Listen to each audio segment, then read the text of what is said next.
Hello YouTube, Sam here from youtube.com/onlivegamer for the new Boston, and in this tutorial we're going to be talking about shared variables, properties, and methods.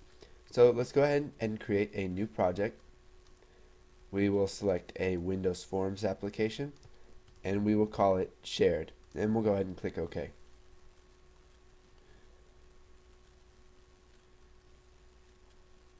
We'll wait for that to load, and let's open up our form1.vb file. Now let's just go ahead and zoom in some, and we'll create a class inside of here so that we don't have to create another file. So let's go ahead and make it public. So public class, and we'll just call it person. So now what we want to do is make some public variables. So public pname as string, and then public shared min age as, let's make it an integer, and we'll go ahead and set it equal to something. Let's set it equal to 16. So when we share it, what this means is that no matter how many instances or objects of person we make, min age is only going to be stored once, and it's going to be shared throughout all of them.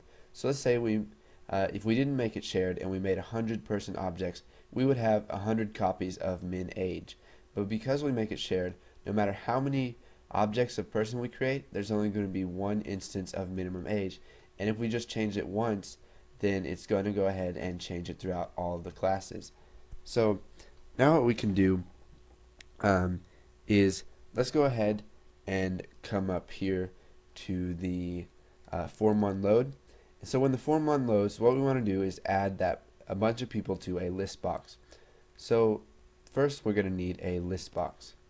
So we'll drag it over here and we will make it a little bit bigger.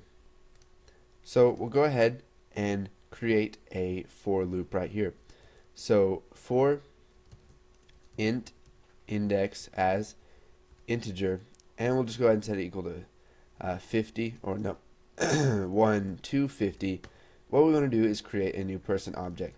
So dim new pers as new person, and what we're going to do is we're going to set the name and we're going to set the name of it, and we're going to add it to an array list. So let's come up here and we will type private pers array as new array list. So now what we're going to do is we're going to set the name of that person. So let's just do new pers.name or .pname is going to be equal to, and we'll just do Sam, and we'll go ahead and add the current int index. So and int index. So it'll just give the numbers of Sam. So whenever we, after we've set the name for the person, let's go ahead and add that person to the list. So persArray.add, and then we'll do new person. So now we need to update the list box. So let's just call update list. Now we haven't created this yet, so let's come down here and create it. So we'll go right before this, or right after this sub, we will type private sub update list. Now what we want to do to update the list is type listbox1 dot items dot clear, so we can get everything out of the list. And now what we need to do is we need to add all of those users back to the list box. So the way we're going to do this is use a for each loop. So for each the person as person in our person array, we're going to go ahead and add that to the list box.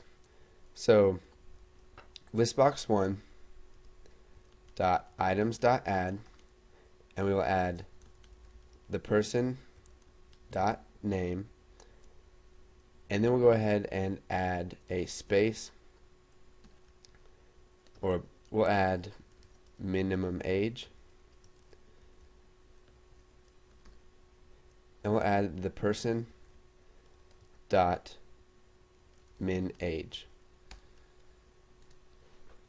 And let's see here.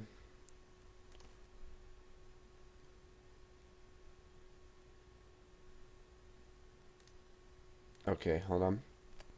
Okay, so let's go ahead and just ignore this warning right here because it's going to work either way.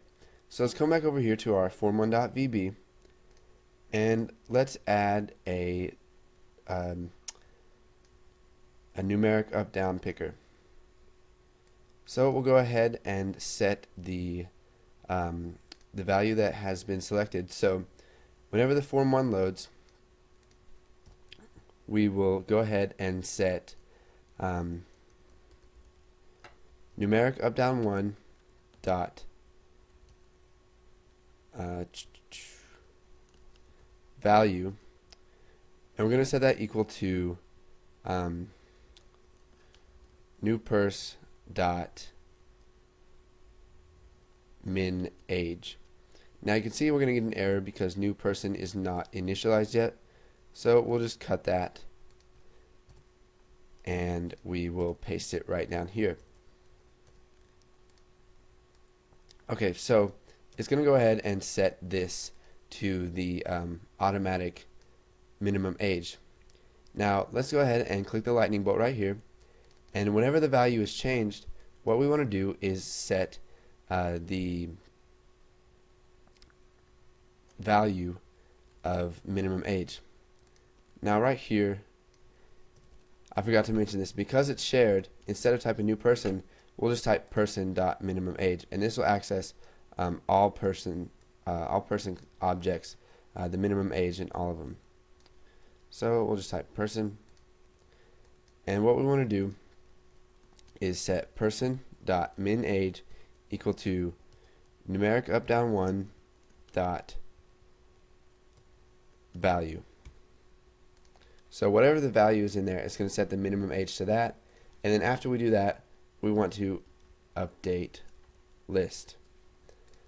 So I messed up a couple times in here because I didn't really review this before I went to make this tutorial, but just remember that you use the whole class instead of the object of the class that you have.